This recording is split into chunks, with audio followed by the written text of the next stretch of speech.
Hello and welcome to the Tudor Her Story. Today I am discussing how far has fourth wave feminism influenced the representations of Kathryn Howard within popular culture with Leigh Wakefield. Leigh has been obsessed with the past for as long as she can remember.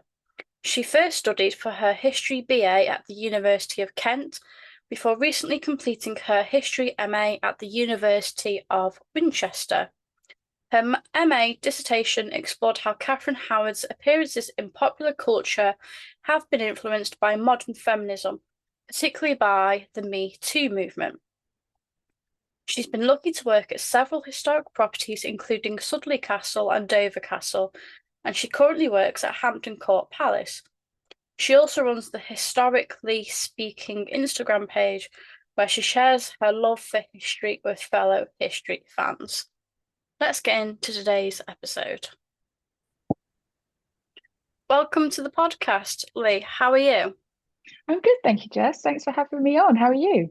I'm fine, thank you. I'm really looking forward to discussing today's episode. So, we're actually discussing your dissertation, Mm-hmm. which you passed, which is very Yes, good. thank goodness, phew. But before we get onto your dissertation, I thought we could discuss a little bit about yourself. And I was wondering, when did you first become interested in history, and was it always Tudor history? That's a good question.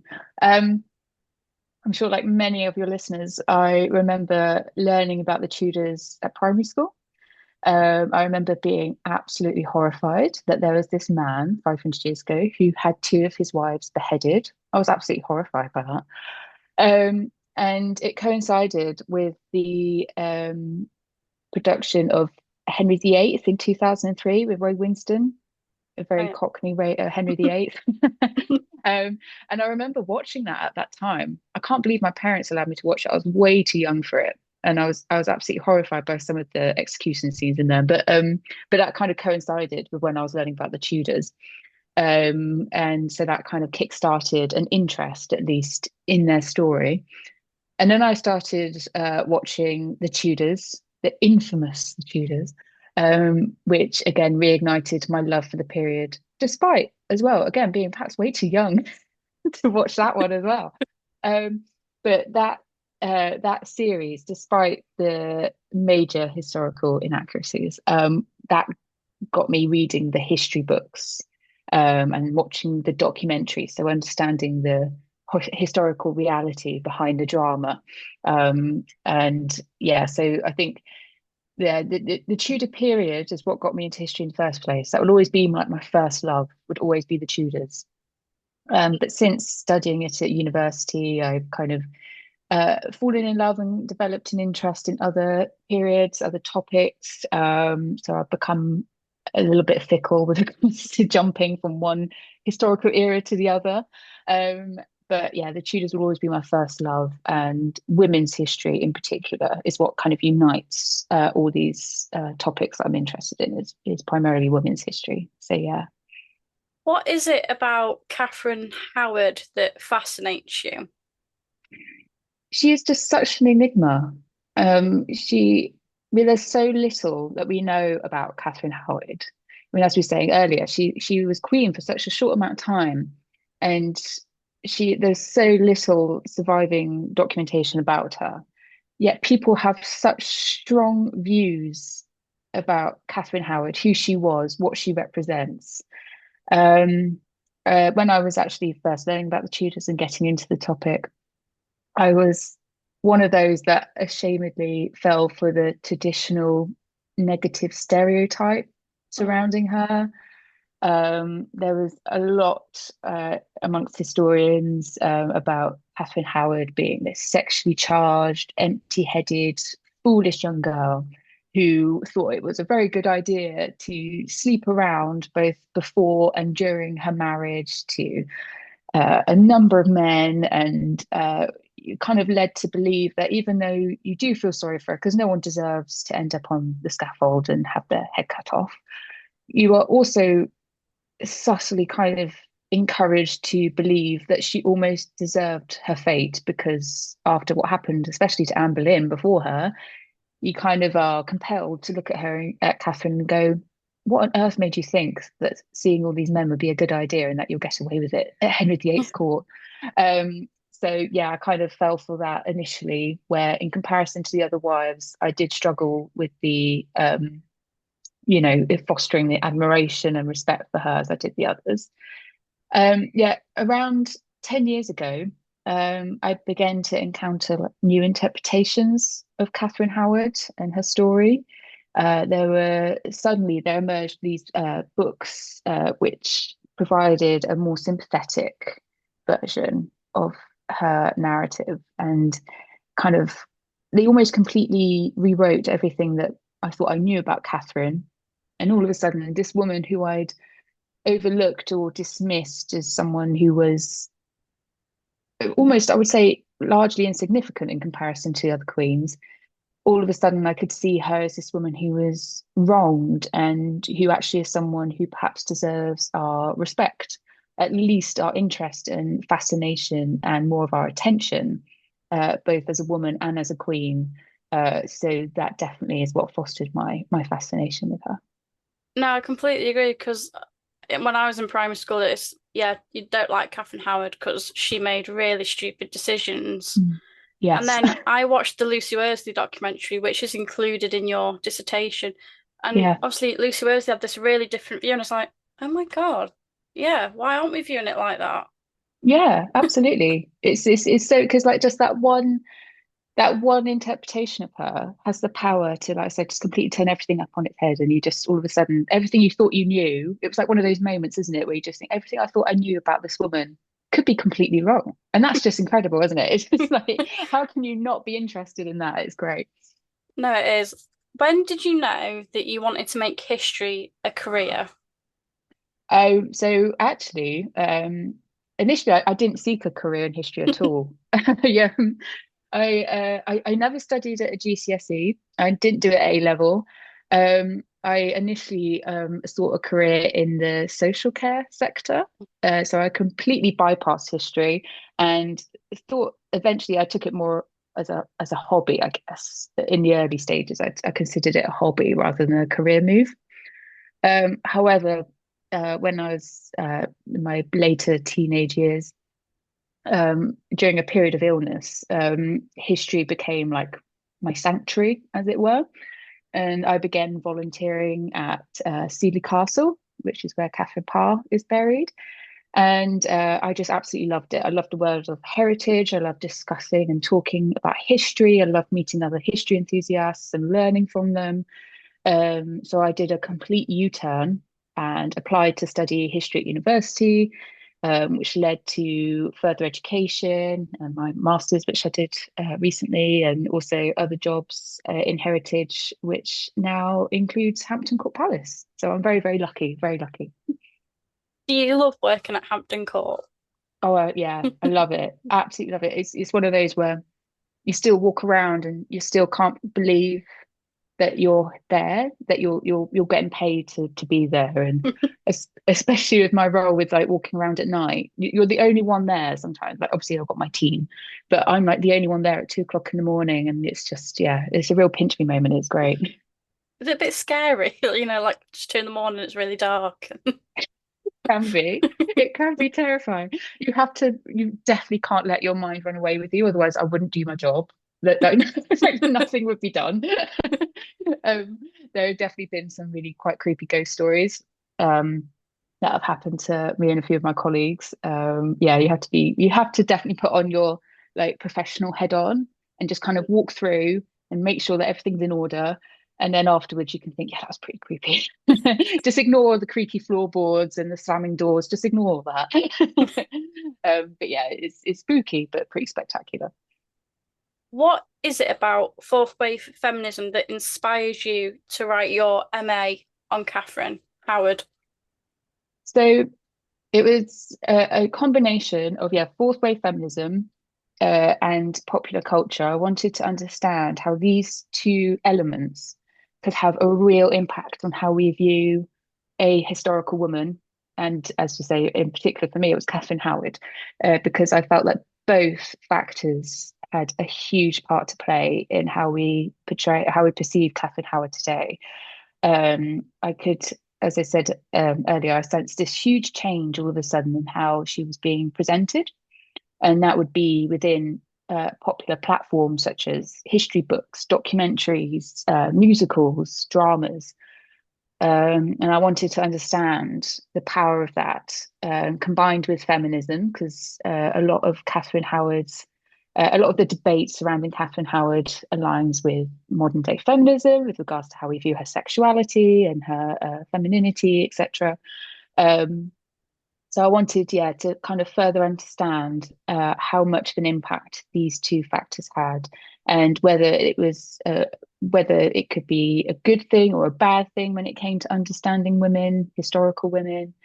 Um, yeah, and I wanted to understand as well how audiences perceived Kathryn Howard uh, through these representations of her. So I used like online comments, reviews, forums, blog posts to see whether this new interpretation or new narrative surrounding Kathryn Howard was welcomed, what the criticisms may have been, and what the challenges were. Does it make her relevant today? And if so, why is that? Is it because she can be a feminist icon in this day and age? Yeah, it's just, I think it's just, yeah, because I was aware of this change and I wanted to understand more about it.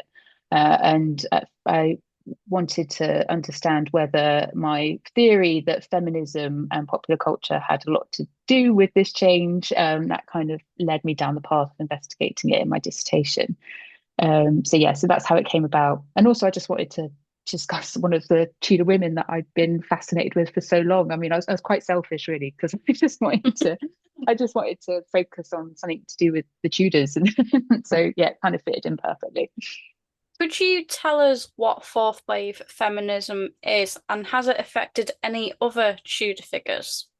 Yeah, so that's a really important question because yeah, when I was writing my dissertation, I got a bit carried away with delving straight into Kathryn Howard, and my supervisor went, "No, hang on a minute, hang on.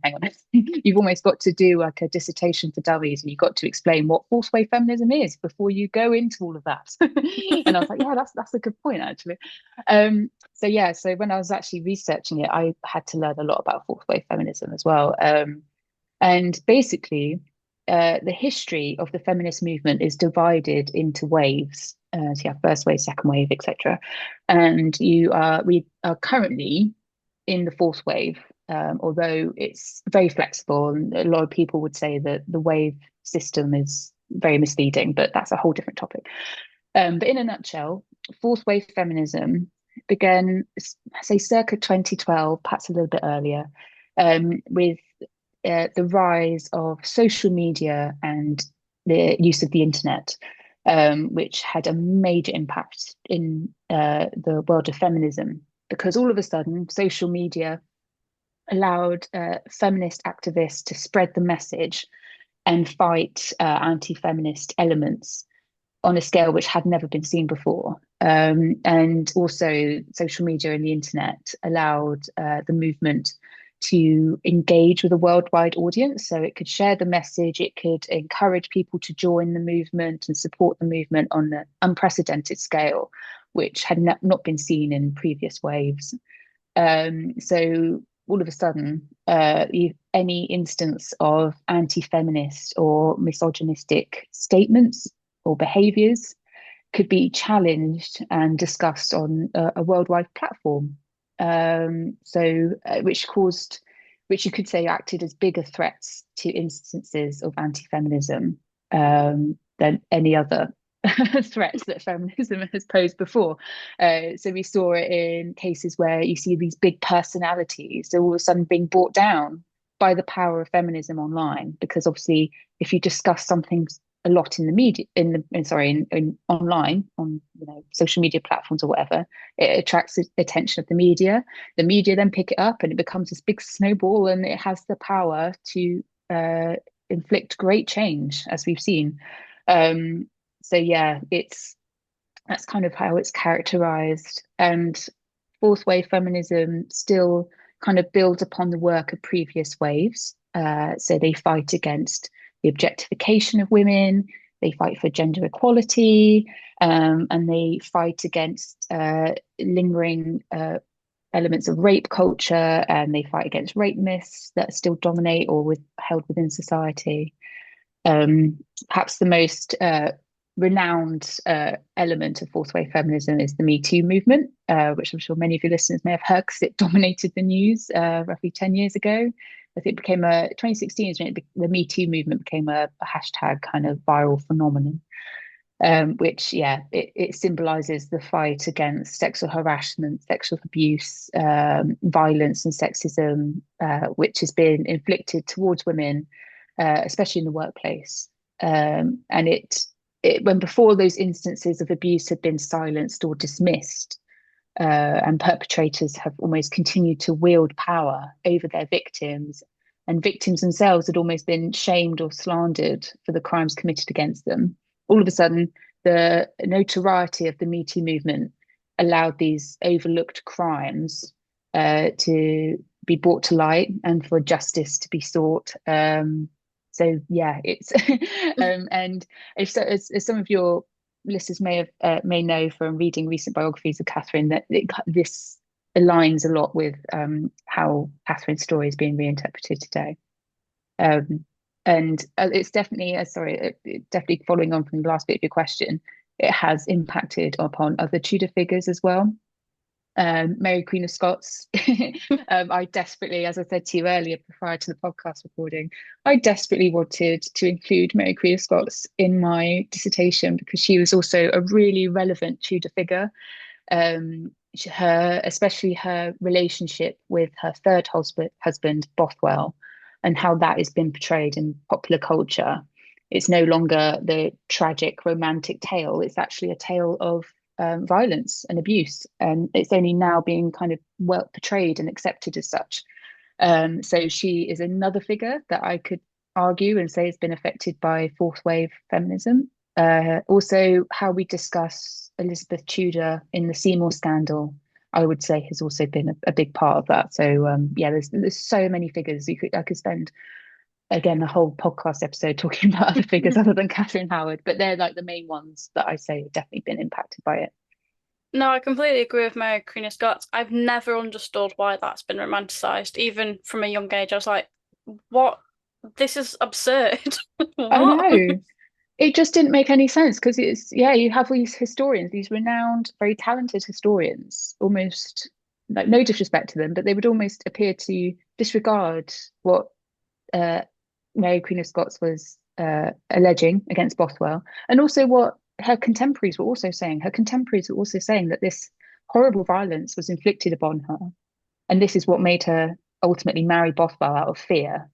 Um, Yet that was almost ignored and portrayed as some sort of this romantic tale, which I never quite understood. But hey ho.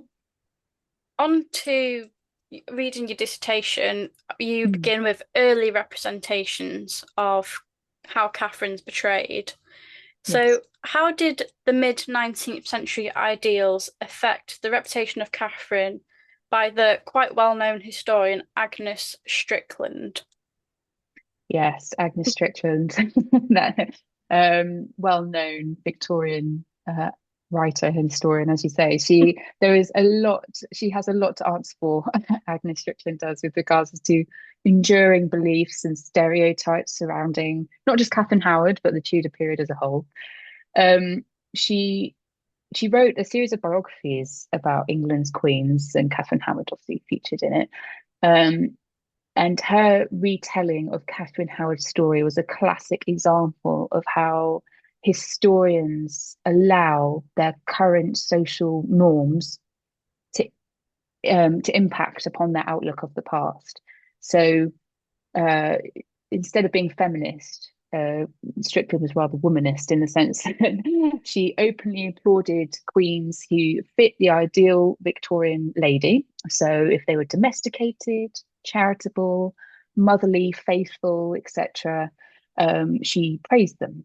But then she would openly critique them if they were found lacking in those feminist qualities. And so when it came to Kathryn Howard's chapter, Strickland, yeah, very forcefully applied Victorian ideals onto her story. Although I was quite surprised because Strickland does try to encourage some level of sympathy or pity, I would say, for Kathryn. She doesn't blame Kathryn entirely for her downfall and for her immorality. She blames her step grandmother for not enforcing strict rules within her household and for not protecting Kathryn from, in inverted commas, the evil vices of the world. She also blames people who were considered, well, who were of lower social status than Kathryn, because the Victorians believed, unfortunately, that the lower social classes could have a damaging impact upon their social superiors. And so Strickland blamed household servants such as Henry Mannix, who Kathryn had a relationship with, and Francis Derham for leading Kathryn astray. So yeah, very, very heavily influenced by Victorian ideals and Victorian beliefs.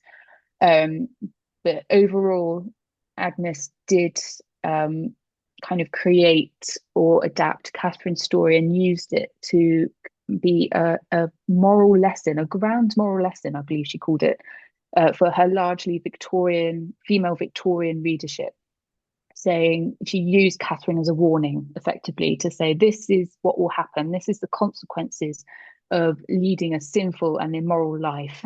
You will end up like Kathryn Howard. So it was making her appear like the bad girl who allowed these horrible things to happen to her and allowed, and welcomed these horrible things to be done to her. And this is what happened. The outcome was that she ended up, on the scaffold and lost her head.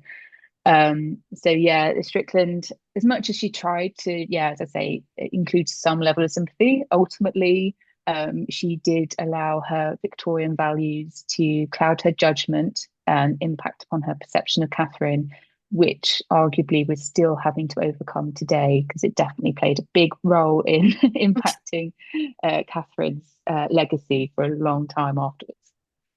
Does this like view that Agnes has put, obviously that was the morals of the time and her beliefs. How Mm. does this affect Kathryn for the next 40, 50 years?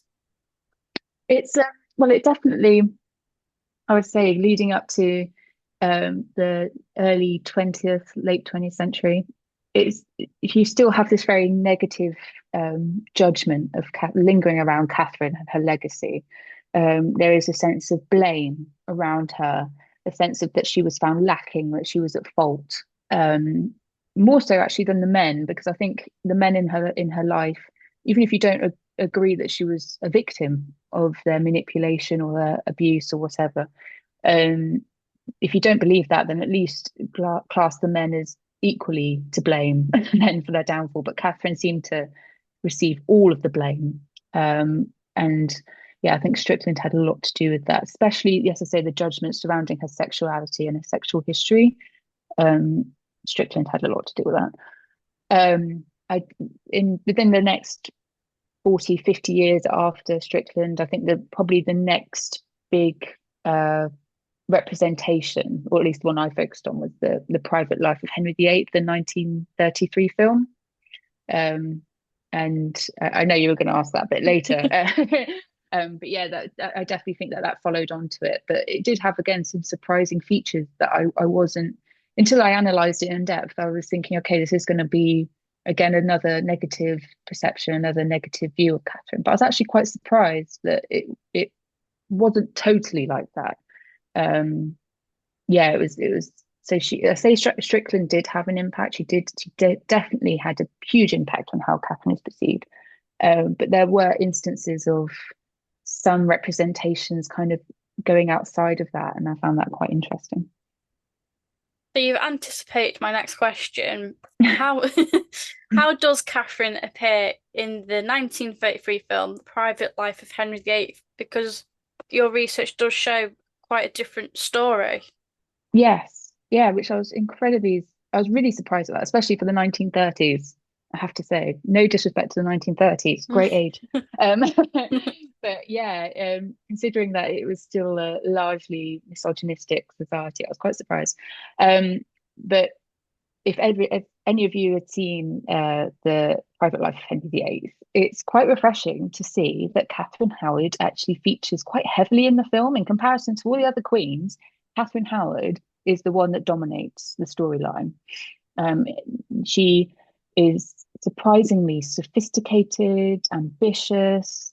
She's not sexualized in the film at all, which is, well, I wouldn't say at all, but not overly so, which is very unique, both in earlier and later representations of Catherine. She's overly sexualized, but this film doesn't do that.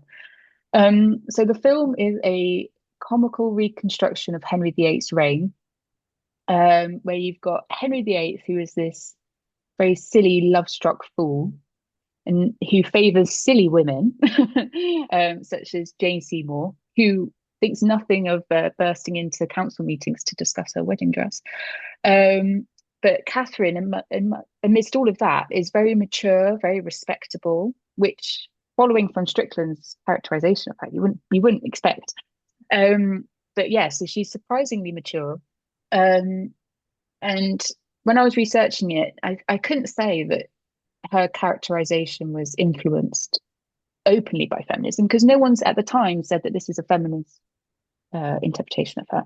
But I did argue in my dissertation that it did draw upon some feminist influences, not always in a good way, but I did think that maybe it was influenced by feminism from the time. Because the 1930s was an age of new feminism, which basically was this divide. I'm saying this in like a nutshell, but it was a divide between pre-war and post-war feminists. And pre-war feminists, you can almost say they followed in the footsteps of the suffragettes. They championed female suffrage, female employment.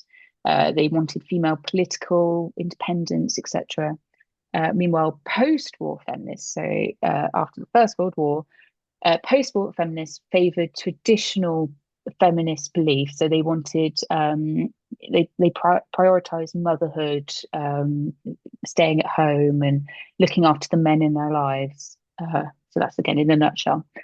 And how I think this applies to the 1933 film. So yeah, bear with me here because I know it doesn't look like it's going to link at all. But how I thought that it did play a role in the film, especially when it came to Catherine's story, is because Kathryn, I think, represented this post-war feminism. I think because she was so mature and she was so forthright and independent, she at the very beginning of the film, she rejects Culpepper's advances. She rejects a very romantic, loving relationship in favor of obtaining power and influence at court. She favors that.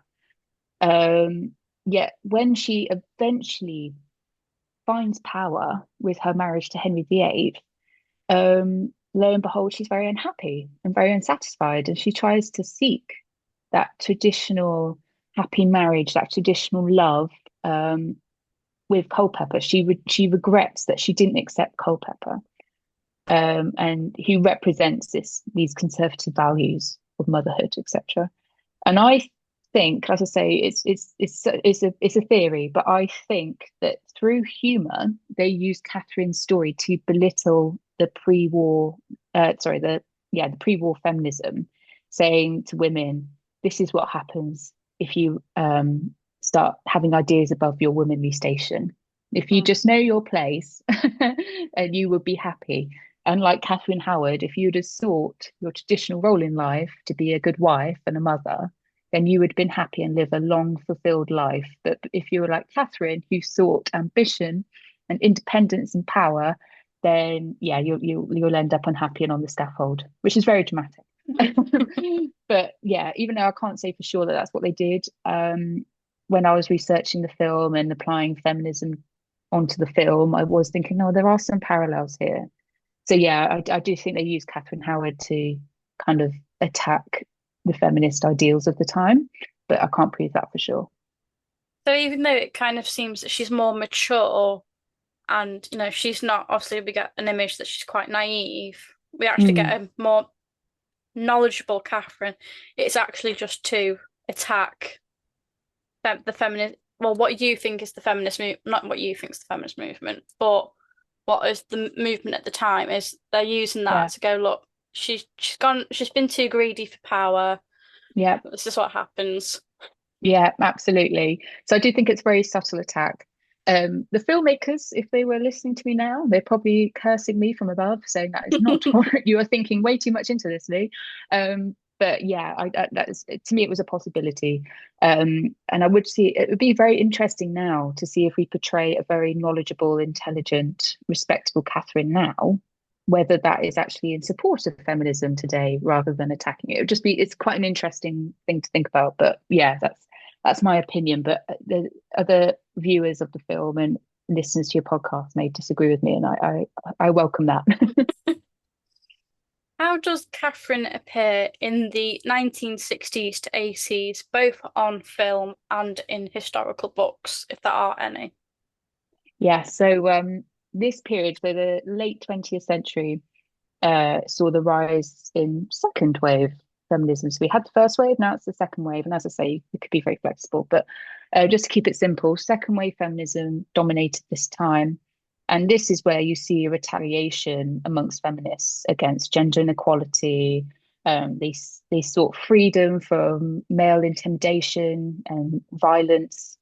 Yet the media at this time didn't reflect the current discussions on feminism. So instead of including feminist thought in the media, they actually reinstated rape myths and which shamed women for attacks made against them. They also, especially in Disney films, they would vilify women who sought power and independence over love and marriage. So the princess would live happily ever after with her prince in the happy, loving marriage. But a lot of the female villains were independent women. Yeah. And so it's kind of that subtle uh, reminder that the patriarchal society is what should be achieved and this is what should be kept. So yeah, that kind of symbolizes this time really. And I would say again, when it comes to Kathryn Howard during representations of her in the late 20th century, they absolutely rejected feminist thought during this time to quite a considerable extent, I must say.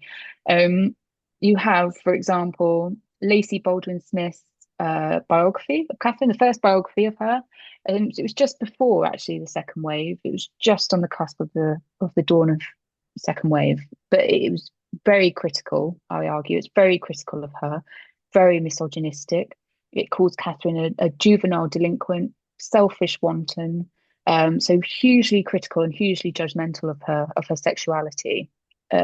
Almost puts her solely again to blame for what happened to her, which went on to inspire the BBC 1970s drama The Six Wives of Henry VIII, which if any of you have seen my Instagram or listened to previous interviews with me about it, I cannot stand. I am absolutely horrified by this drama. I don't know what your viewers or what your listeners think about it, but I'm horrified by it because this drama, the 1970s drama, just completely overlooked any historical accuracy whatsoever in favor of portraying Kathryn as this outright villain.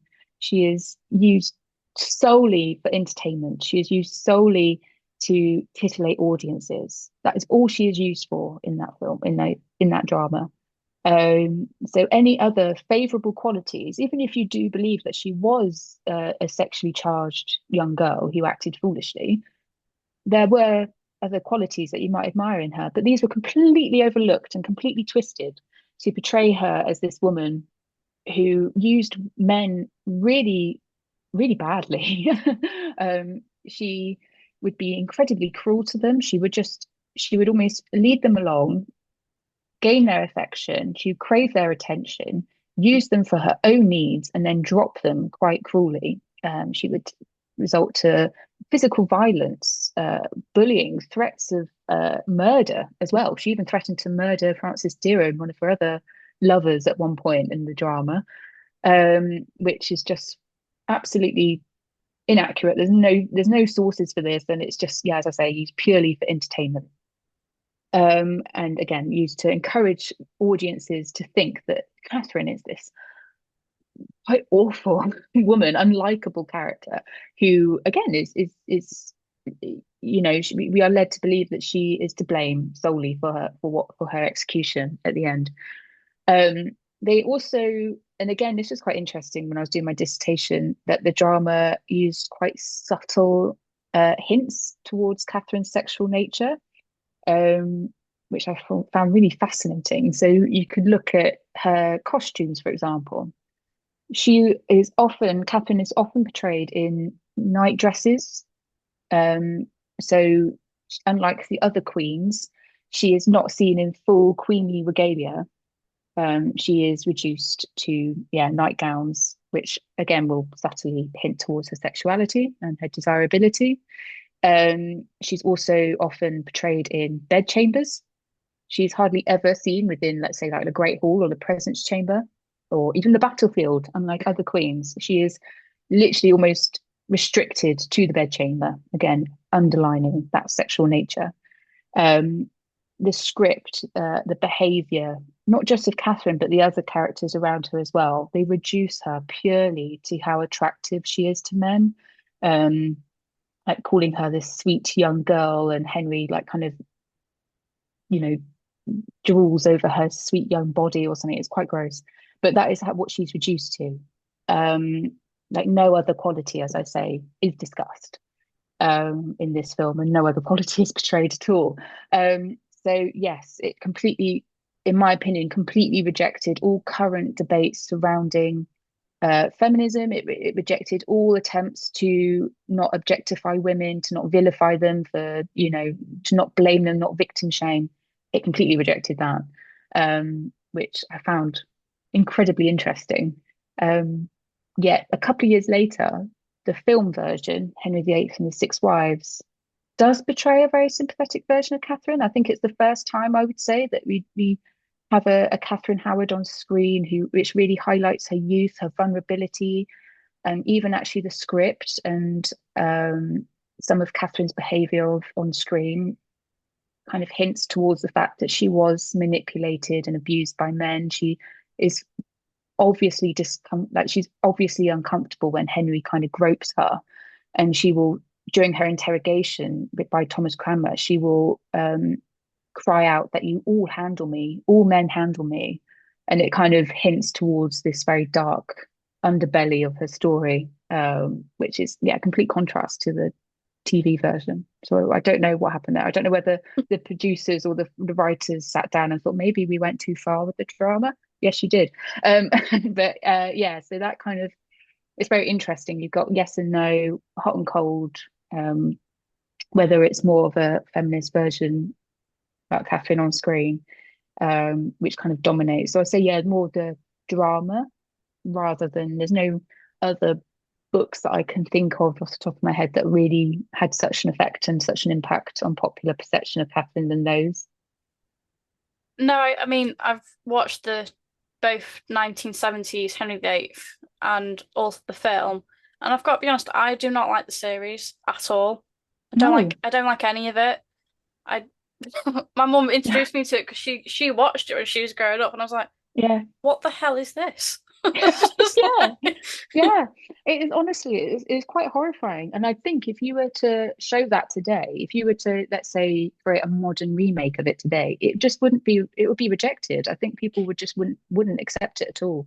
Yeah, it just took the entertainment value over accuracy way too far, in my opinion. And yeah, it just didn't do either character, especially Kathryn Howard, a service at all. It was horrible. Just really didn't enjoy it. I did like Lynn Frederick though. I thought she did an incredible job. I, Yes. I I, liked her. yeah, I agree. That was a really good, iconic performance of Kathryn Howard, and much needed by that time, I think. So yeah, applause to her. When we enter the 2000s, we Mhm. have the 2003 Henry VIII, as you said, and we have Emily Blunt play Kathryn Howard. Yes. What does this portrayal kind of what is this influence on the portrayal of Kathryn in this?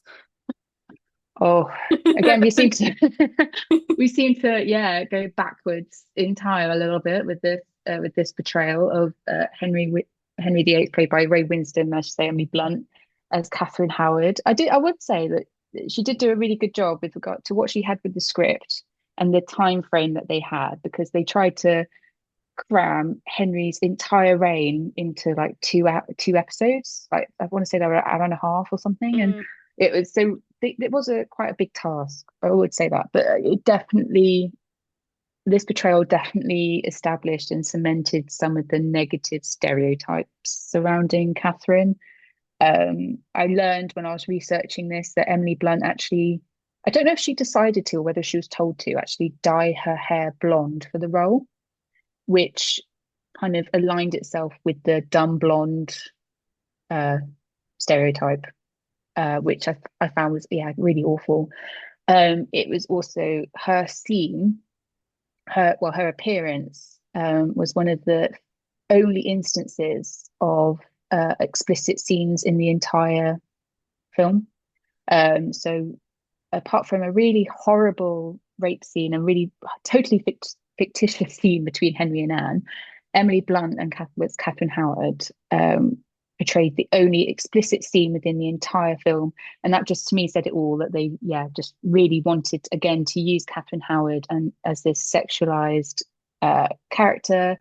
Uh, there is that the entirety of her reign and the depiction of her reign, including the courtship between her and Henry VIII, is dominated by her sexuality and her desirability. Um, Again, she is portrayed a lot of the time, again, just in nightgowns. She, again, is just often portrayed in bedchambers. And when she's not, she is the focus of male attention. She is seen to be encouraging her extramarital affair with Thomas Culpepper. I think they tried to portray it as this tragic love story of these two young people, two attractive people who loved each other and they couldn't be together because she was married to Henry VIII. It didn't quite work, possibly again because of the time frame they had. They just, yeah, it was again just reinforced that traditional conservative narrative around Kathryn Howard, which was largely unsympathetic, largely judgmental, and again didn't focus on any other quality or any other period of her history other than her adultery and her sexual history. That's all they focused on, which was a real shame, because yeah, it could have had much more potential. But yeah, that was that was a real shame, that one. I did enjoy it. It's good entertainment, but yeah, it doesn't do her justice again, unfortunately. no, that series is wild. That's Oh, it is. And I was listening to an interview that Natalie Grueninger and Owen Emerson did about the Henry VIII TV film. And yeah, and they discussed at length the portrayal of Anne Boleyn in the Mm, film. And yeah, I had to agree with a lot of what they said, because it, you are again compelled to sympathize with Henry. Henry commits all these horrible wrongs against his wife, against Anne Boleyn. He is violent towards her. He is verbally aggressive towards her. He orders her execution and false charges. And yet, even when Anne Boleyn is going through these horrible things, they cut to a scene where Henry breaks down in tears, and the audience is almost compelled to go, "Oh, poor Henry." And it's like, no, no, no, no. And that's what they kind of did with Kathryn Howard again. Like, as soon as she's executed, it's this horrible scene where she's crying and breaking down. Um, and then as soon as she's executed, we cut straight to Henry, who just collapses on the floor and cries. And we're just like, oh, poor Henry again. And it's like, no, no, no, no. oh, poor Henry, uh, I know. I mean, yeah, Henry was heartbroken at this time, but let's not forget that, yeah, yeah, didn't treat the women very well in his life. So And he signed the execution warrant while he's breaking down. exactly, exactly. Yes. So yeah, sorry, Henry. If you wanted to avoid that, you could have done, but you didn't. So yeah, no sympathy for you. Moving on to the 2005 Yeah, it starts in 2007, The Tudors. Oh yes. Um, but we don't see Kathryn Howard until 2010. Or Hmm. was it 2009? It could be 2009 as well. I'm not sure. I think yes. I think she did make a brief appearance at the end of the third series. So yeah, 2009 is when we think we first see her. Tamsin Merchant plays Kathryn Howard. Hmm. I'm scared to ask what. I'm what sorry. No, go on. Go ahead. Go ahead.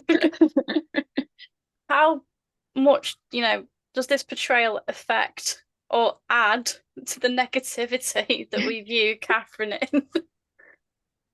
Wow. Well, in all fairness, actually, in all fairness, it's the Tudors is I've got a love-hate relationship with its portrayal of Kathryn Howard in the Tudors, and this was only after actually doing research into it. Because straight away, if you'd have asked me this at the beginning of my research, I would have said it did a really bad thing to Kathryn's reputation. If any of your viewers have seen it, you will know that Kathryn Howard is hugely sexualized in this series. She is included in more nude scenes than any other character. She is in more sex scenes than any other character. She Her character is very immature. She craves male attention, especially from Thomas Culpepper during her marriage to Henry VIII. So she appears to be very selfish, very immature, very reckless. However, her youth is always underlined throughout the whole series. So you can kind of pity her with regards to, yeah, you know that it is highlighted very early on that she is a very young girl and a very sheltered young girl. That yes, she has had a very naughty past from a very young age, but she has been very sheltered.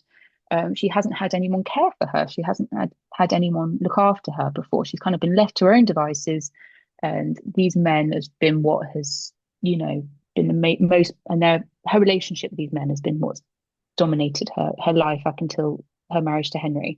So there is a little part of it that is very understanding, I would say. However, yes, it's very sexualized. On the other hand, when I was researching it, um, I was listening to a few interviews that not Tamsin Merchant, the actress who played Catherine. I listened to a few interviews that she did regards to that role, and I was really interested in the comments she made, where she aimed to actually portray Catherine as a sexually empowered woman, which, especially during the time of like post-feminism, when the media kind of, so like the 1990s, very early 2000s, the media claimed that gender equality had been achieved and that feminism didn't need to be a thing anymore because feminists had attained what they wanted in this modern age.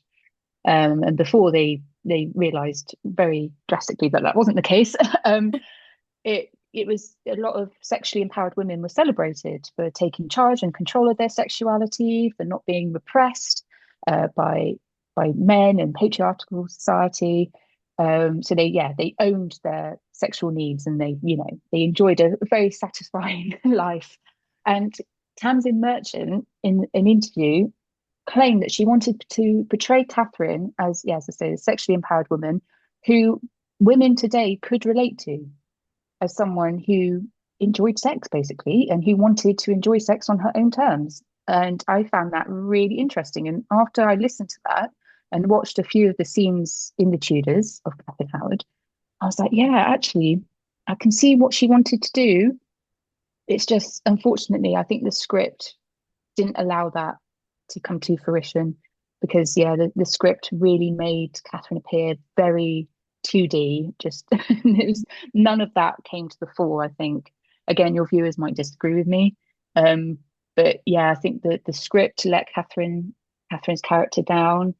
Again, as with the other representations we discussed, I think the costuming also let her down with regards to, yeah, being nude a lot of the time. And yeah, and her behavior, she just wanted to dance and flirt, and there was no other aspect of her life that was again focused on, um, which was a real shame. So if they'd have focused, I think, on other great, admirable qualities of Kathryn Howard in the series, and not so much on her desirability, I think portraying her as an empowered woman, as an independent woman who enjoyed sex, would have actually come to the fore. But yeah, so it's a bit hit and miss. It's a bit hit and miss, that one. I think if Tamsin had been able to influence the script like Natalie Dormer did with regards to Anne Boleyn, like she really pushed for Anne to be shown as so much more than the other woman. Um, I think if Tamsin Merchant had been allowed to do that, we would have been talking about a very different Kathryn Howard in the Tudors today. So yeah, it's very interesting, that one. No, yeah, I see what you mean because obviously we know Natalie Dormer really did push. She didn't Mm, want Anne Boleyn to come across as really bitchy. She wanted to become more nuanced, and yes. she was very adamant because they originally wanted her blonde, I think, and she went, "Nah, Yeah. I'm dyeing my hair." Yeah, definitely. I mean, why blonde? But again, that's again because that is hugely inaccurate. I mean, Anne Boleyn had dark hair. I don't know what they thought about having a blonde Anne Boleyn. But again, it's almost like what they did with Emily Blunt of creating the dumb blonde persona who almost appears to just be fascinated by sex. And that is literally, so it kind of feeds into that again. And I'm so glad that, yeah, Natalie Dormer fought against that, because we'll probably be discussing that awful portrayal of a blonde Anne Boleyn over Kathryn Howard. I would have been this close if Anne Boleyn was blonde in a series. Oh, I know. I don't think I could. I don't think I could have watched it. I mean, I'm not saying that blonde actresses couldn't play Anne Boleyn. Of course you could, but to actually purposely go out and make her blonde just to kind of, yeah, no, I couldn't do it. Sorry. How would you say post the Tudors, views of Catherine in biographies that have emerged since then differ from how have seen her on screen so far?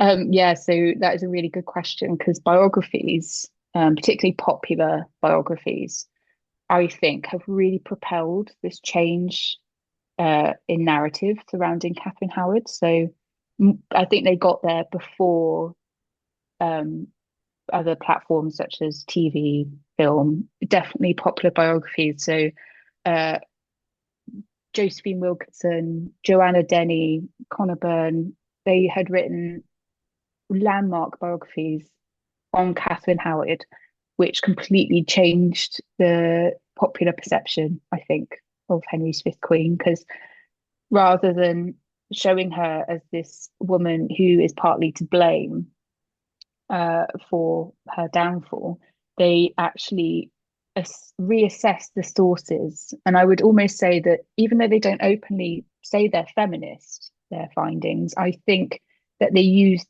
our modern understanding of sexual abuse, sexual manipulation, following from like the Me Too movement, etc. I think they did allow our current understanding to influence their findings and their books, because they definitely had an awareness of the nature of sexual abuse and sexual violence. They understood the consequences of this and how it can impact upon the victim, and they included that in their books. So, for example, Josephine Wilkinson, she claims or argues that Kathryn Howard was a victim of, well, she was a victim of child abuse at the hands of her music teacher, Henry Mannix. Um, and she goes into the consequences and the traumatic effect which that would have had on a young girl of Kathryn's age. Uh, and also Connor Byrne, you think he also goes into detail about how historians have long presented Culpeper and Kathryn's relationship again as a romantic one because of a supposed love letter that Kathryn had written to Culpeper. But actually, if you look at it in light of what we know following the Me Too movement regarding intimidation and manipulation, you could read it as a response to a man who was violent, who was predatory, who could be blackmailing her. And so it was really eye-opening. And I think after reading those books, and I think many others as well, had read those books and thought, actually, yeah, this has the power to completely transform everything we think we know about this woman. And she is no longer to blame. We have wronged her for so long. thinking that she was this, yeah, empty-headed, silly girl, when actually she could have been gone through some really traumatic experiences. We can't prove it, but they argued that she could have gone through some traumatic experiences that had been overlooked for centuries, which is just awful to think that even 500 years later, she continued to be blamed for something that could have been inflicted upon her against her will.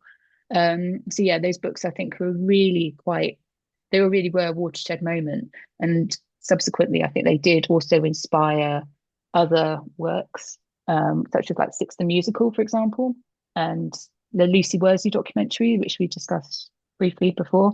That definitely inspired the Six the Musical portrayal of Kathryn, which is very much a victimized portrayal of her. So it's had resounding consequences and a huge impact ultimately on Kathryn's reputation, which is incredible. Could you tell us a little bit about Gareth Russell's views? Obviously, he published a biography on Kathryn Howard as well, I believe in 2017, I want to say, around then. Yes, yeah, I think so. Yeah. And obviously, his views have received a little bit of criticism because he doesn't directly say she's a victim, but Mm. he's also not victim blaming either. Says that she could be a woman of agency, and I was wondering if you could tell us what your research delved into on that. Yes, yeah, that was Gareth Russell's book, as you say. It was eye-opening for so many different reasons, and it is still fundamentally a very iconic and sympathetic and relevant insight into Kathryn's history. It's incredible. I love that book. But yeah, it was when I was researching it, especially when looking through online book reviews and responses to interviews he'd done about the book. Yeah, there was a lot of backlash with regards to Gareth's views regarding the nature of Kathryn's relationship. So, in an age when a lot of people had embraced the sympathetic portrayal of Kathryn as this victim of abuse at the hands of Henry Mannix, Francis Derham, and Thomas Culpeper, uh, Gareth Russell argued against that and said, actually, is not historically accurate in his eyes that Kathryn was a child during her relationship with Henry Mannix. It is wrong to label him as a paedophile. And he also said that he doesn't believe Kathryn's allegation that she was repeatedly assaulted by Francis Derham. However, he does say that he thinks that Francis Derham was a narcissist, which was equally as damaging and harmful towards Kathryn ultimately. And he also said that it is wrong to believe that Culpeper was blackmailing Kathryn during her marriage. And he also says that she was silly. He says that she was silly, really, to go down the route of having secret meetings with Culpeper, and that she was trying to form a relationship with him. And he does highlight her flaws in this. So he doesn't portray her solely as a victim, which, as you say, has received some backlash, with some people saying that Gareth Russell has completely ignored the feminist discussions of the day, calls it misogynistic, and claims that it does damage to Kathryn's reputation now. And I was quite horrified by this, because it's yes, it could be what you believe, but also when I was researching this, I thought, actually, yeah, this is one of the cons of I think putting feminism onto historical women. Ultimately, believing Kathryn is a victim is underlined, or fundamentally it is a theory. You cannot prove it wholeheartedly that she was a victim of abuse. And Gareth Russell highlights this, that actually by swinging from one stereotype to another, you are doing equal damage to either one party. So you're either damaging Kathryn Howard by calling her a sexual wanton, or you potentially could be damaging the innocent men in her story by calling them paedophiles and sex offenders, when actually they were potentially could just been men that were in love with Kathryn as she was in love with them. And they were also the victims of Henry's tyranny, so you could be doing either party a disservice, which I thought was really interesting and a really helpful reminder, as I say, of the consequences of applying feminism too much to Kathryn's story. And also, as you say, Gareth Russell argues that making Kathryn Howard a victim could be depriving her of the agency or some degree of agency that she would have possessed, because he argues that Kathryn was always in charge of the relationships that she had, that she knew what she wanted when she wanted. So she put her foot down when she had to deal with quite passionate, headstrong men. She said, "No, I don't want this anymore. I want you to leave." And she was, she would take charge of a situation, which to women today is quite powerful. That's quite a, inspiring thing to do, especially for a woman, a young girl in the 16th century, to fight against male demands. Is quite a big thing. But making her a victim, Gareth Russell rightfully argues, deprives Catherine of that. And also makes her, we might be putting her too much on a pedestal when she was very human, who did make mistakes. And it is not victim shaming saying that Kathryn may not have been these things. You can still admire Kathryn, but also disagree with portraying her as, a victim of abuse. It was a very poignant reminder, I thought, Gareth Russell's argument, and something that I thought was quite good to put at the end of the dissertation, because it kind of balanced out the feminist arguments. And just seeing the people's reactions to that, as I said, kind of brought home, as I said, the power and the problems of putting modern feminism onto historical women. It could swing one way or the other. No, I agree because I've interviewed Gareth, and obviously that was his view still on when he came on the podcast. Is obviously Mm. we can't say that she wasn't abused because we haven't got enough evidence. Mm. We haven't got enough evidence to say outright she was abused as well. Yeah, and it's something definitely to always remember. Um, and so you can have your beliefs, you can have your opinions, but definitely don't bring people down who disagree with you regarding this, because as you say, we cannot prove one way or the other, and unless you have a time machine, no one can say for sure what the true nature was of Kathryn's relationship. So yeah, just always bear that in mind. How does the 2016 documentary by Lucy Worsley show us on screen how fourth wave feminism is starting to influence a more sympathetic view of Kathryn? Yeah, so the documentary that Lucy Worsley did on the Six Wives of Henry VIII was, in my opinion, and I think she would agree, was very feminist, especially when it came to Kathryn Howard's story. She, for the first time, you had this very renowned popular historian on TV saying that Kathryn Howard would be called an abused child today, and and she also argued that Culpeper was intimidating and blackmailing Kathryn against her will, which was proven in the letter that Kathryn had written to him.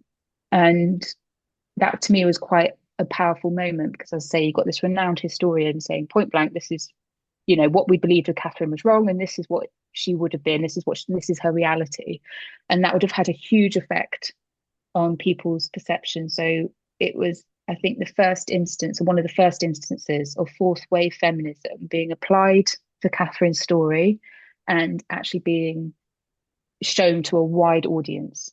So it was massive, I think. Um, it was, to me, it was quite a hard hitting moment, because all of a sudden, I think that's when the narrative changed, and more people, especially because I started working at Hampton Court Palace at this time, and Kathryn Howard's story is heavily associated with Palace. And a lot of visitors started to, after watching the documentary, started to talk about Kathryn Howard differently. I think that's when the more feminist, sympathetic version of Kathryn really kind of gained popularity through Lucy Worsley's documentary, because of the audience she can attract. And it went on to show as well that film and TV and musicals, because 60 musicals as well, has more of an impact with regards to how people perceive historical people today. That can have more of an impact than historical books, unfortunately, because books has quite a niche audience. You'll only attract a small number of people, so you'll only have a limited effect. Meanwhile, if you put something on TV like Lucy Worsley did, it was like, wow, the consequences and the reaction was, it was magnified. It was great. So yeah, it was really interesting to see that. And yeah, definitely, as I say, Lucy Worsley was definitely influenced by feminism, and people took to that. And that was when I think they made Kathryn Howard a very relatable figure in the modern age. Before I let you go, I thought I should ask, how is Catherine portrayed in Six the Musical, and how does this influence us today? Oh, Six the Musical. I had to dedicate, yeah, a whole chapter just to Six the Musical because it's just, wow, there was so much to say about it. To me, Six the Musical, more so actually than Lucy Worsley's documentary, has more to answer for with regard to the new narrative, new sympathetic narrative surrounding Kathryn Howard, because the musical appeals to so many people. It appeals to audiences of all ages, of all backgrounds. So you have young people coming up to like, they know about Kathryn Howard, they know about this young girl who had a really sad story.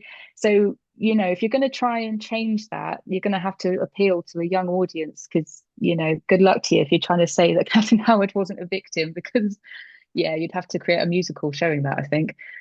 Because Six the Musical used it was really clever. It was really clever in how it used witty, catchy tunes, really eye-catching costumes, choreography, to kind of present this new Catherine in a way that appealed, as I said, to modern audiences. Um, I loved kind of delving into the performance of Catherine, like her solo song, All You Want to Do, was really clever in how initially it seemed to go along with the traditional stereotype of Catherine being this, flirtatious wanton, saying, I'm a 10 amongst these threes, and swinging a long ponytail behind her.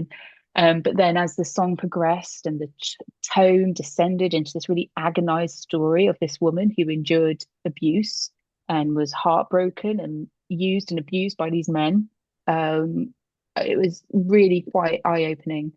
The choreography as well, which I didn't know at the time, the choreography of the other queens during Catherine's solo performance shows that as the song progressed, the queens would put more and more hands on her.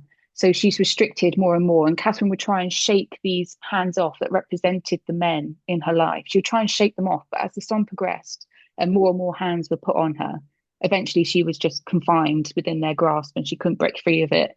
And putting all of that together, I was reading reactions that people had had to this performance, and people were commenting saying that they burst into tears after Catherine's performance. They never would have considered her in that light before, but all of a sudden after watching Six the Musical, they were so heartbroken and their heart went out to this young girl who they could relate to. People were saying that audiences were just stunned because Six the Musical is a light-hearted show. It's meant to be comical, it's meant to be funny, but after Kathryn Howard's song, there would just be silence. People wouldn't know how to process this awful story of a woman who they got so wrong. They would feel so bad about the fact that they criticized this girl who, yeah, went through a lot.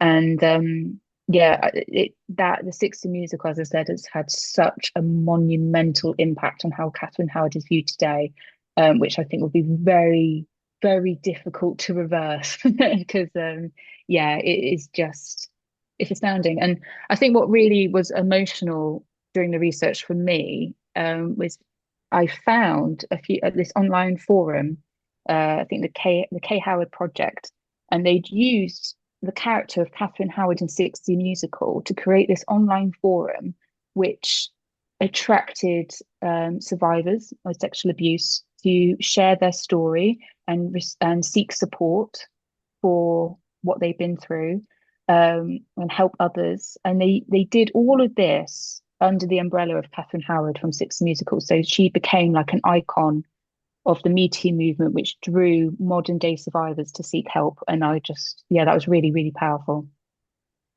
No, I agree. I think it's so important for survivors to know it's okay to speak out. Yes.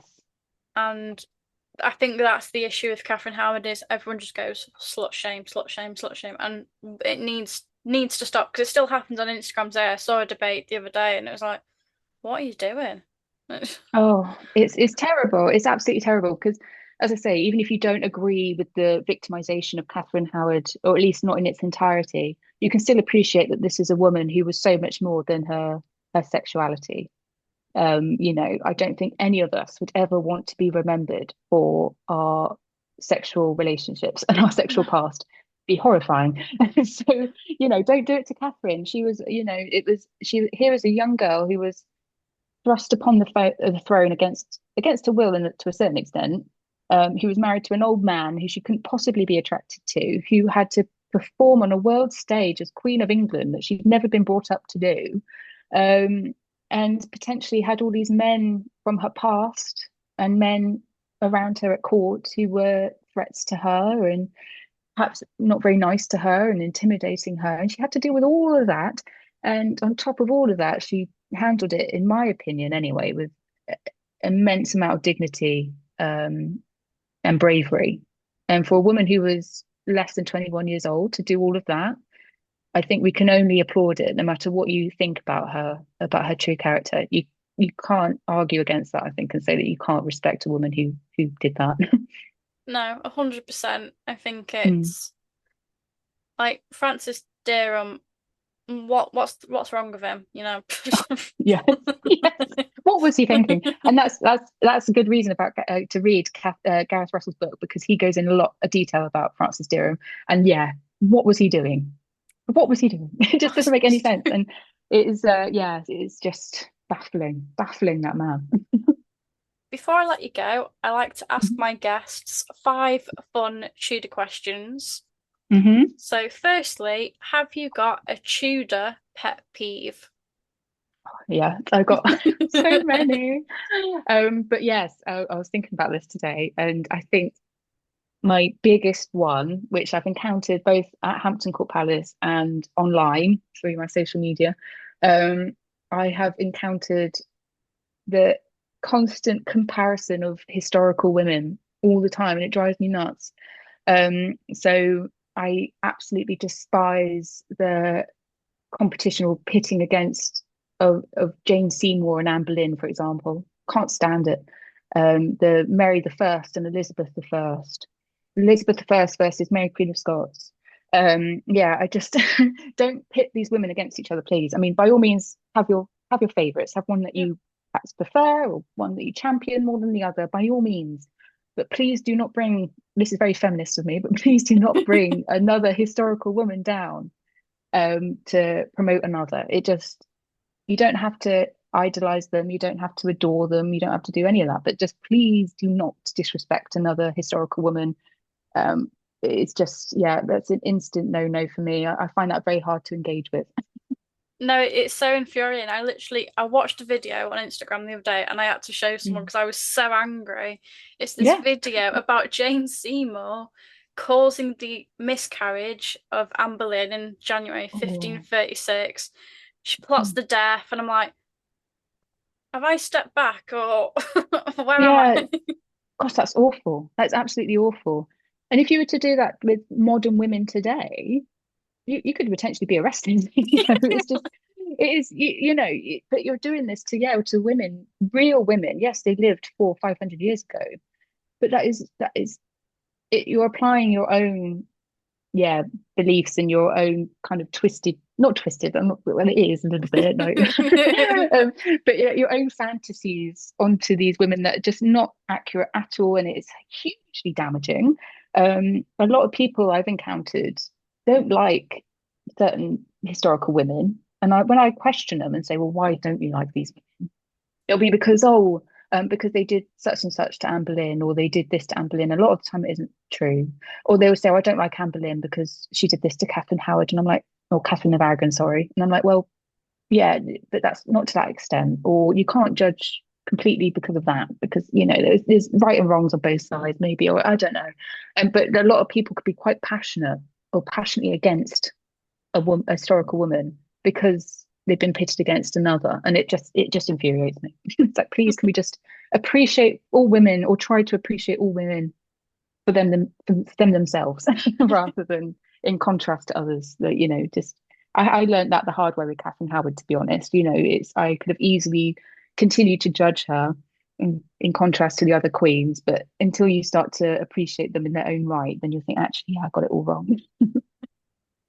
If you could go back to any event or day in the Tudor period, when and where would it be? This is such a good one. I might have to cheat a little bit, just a tiny, tiny little bit, and not go to a specific day, but I would love to just go back in time to a random day during Henry VIII's reign and just be at Hampton Court for a day. I'd love to just see what court life was like at the palace and like see if I can encounter well-known people. Like I'd love to be there during the time of the Great Matter, just to see Henry VIII with Kathryn of Aragon on one side of the courtyard and Anne Boleyn on the other, like a physical face-off.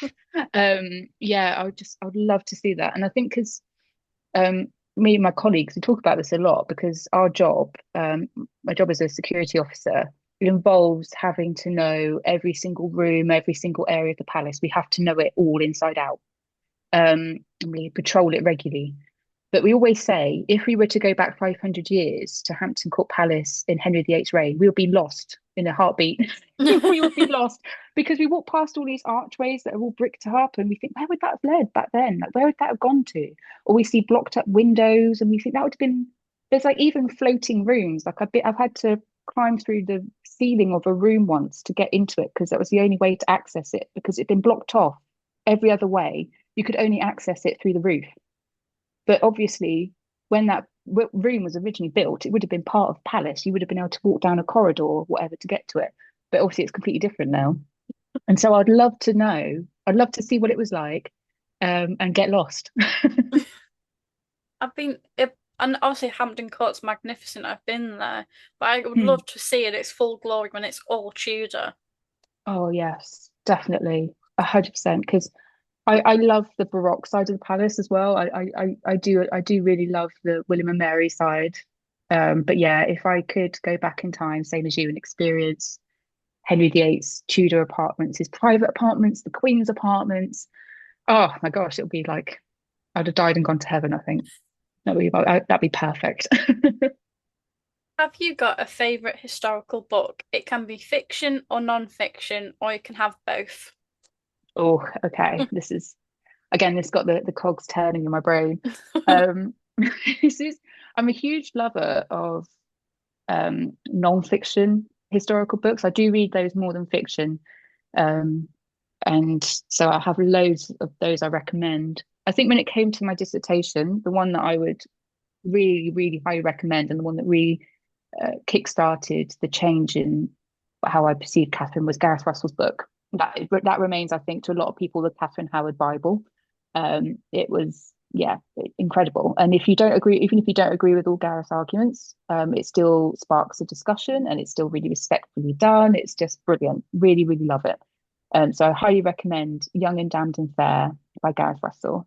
Um, and when it came to Mary Queen of Scots, the one book that again really kick-started my growing admiration for her was Kate Williams' her Rival Queens book.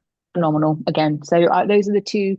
Like, they're both non-fiction, but they're very easy reads, very engaging, very entertaining. So yeah, I highly recommend them. If you could invite any Tudor figure to a dinner party, who would it be and why? This is going to be very boring, but it'll have to be Kathryn Howard. It will have to be. I can't not talk about her and then write about her and go, you know what, Kathryn, I wouldn't want to meet you. But I think because, as you said from the very beginning, there's so much of Kathryn Howard that we don't know. Um, and I'd love to get to know her personality. I would love to know what she was really like because despite everything that we think we know, what my dissertation highlighted is that we don't know Kathryn Howard. We don't know the real Kathryn Howard. You can apply so many different portrayals of her, and they'll all be valid to a certain extent because we don't know. So I'd love to know her true character. I would love to get to know about her outside of the sexual stigmas surrounding her reputation. So I'd like to know what she was like as like a queen. I'd like to know what she was like as a wife, as a friend, as a stepmother. I'd love to know what her real thoughts on Mary Tudor and Anne of Cleves as well. I'd love to know all of that. But yeah, of course, also I'd like to know the what how she really how she really felt about her relationships with the men in her life. Of course, it'd be silly not to ask her about that. But yeah, I'd love to just know the real Kathryn. I'd love to just sit and chat and just tell her that, you've had a lot of crap thrown your way over the years, but I hope that this, I'm one of those people, and loads of others are trying to change that. And I'd like her to know that she has been admired by people today. So Finally, have you got a favourite historical fact? yes. This is so this was a fact that I'm currently reading a book about James the First, and I don't know much about the Stuarts actually. It's one of those topics that I don't know. So this is like I'm delving into this period almost for the first time. It's not quite, but yeah. And I came across this snippet of information that had me howling with laughter. And I was sat next to my partner at the time, and he just looked at me and went, "What the hell are you?" But I don't know how true it is, but I read that in the early modern period, and perhaps the medieval period as well, um, during in France, a folk remedy for curing impotence in the marriage bed, especially if you believed that the man had been cursed by a witch to be impotent. The way to cure it, supposedly, was to urinate 3 times through the keyhole of the church where you married. And I start laughing because I could just imagine the priest opening up for the day and going, "Oh, it's happened again." Happened again. Oh God, like get the cleaners in. Yeah, that just really made me giggle. I don't know how true it is, and people might say that it's a load of waffle, but I quite liked it, so I hope it's true.